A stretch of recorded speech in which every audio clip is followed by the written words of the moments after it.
Welcome to Luca is a Billionaire, where the only thing I invest in is your answers. You're starting the update now. Plug the controller into the console or a PC using a USB-C cable, or ensure it has more than 50% battery. Sign into your Xbox profile so firmware can be applied to your device. Once connected, launch the Xbox Accessories app on console or Windows. On other PCs, open Bluetooth settings and confirm a stable connection.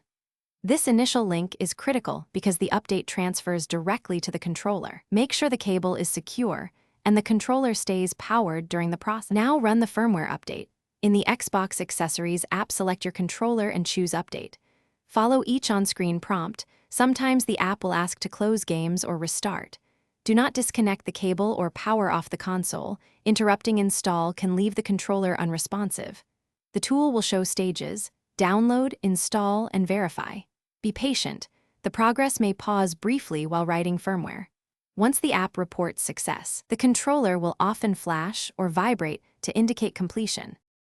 Finish by testing every input: buttons, sticks, triggers, and rumble so you confirm the firmware applied correctly. Once done, unplug and repair wirelessly if you normally use Bluetooth. Make sure the Accessories app shows the updated version. If things go wrong, try a different high-quality USB cable and repeat the update, or reinstall the Xbox Accessories app. On PC, run it as administrator. If the controller remains unresponsive, try a full power cycle of the console and retry the update. These steps resolve most issues. Thanks for watching and please subscribe. It's the best investment you'll ever make.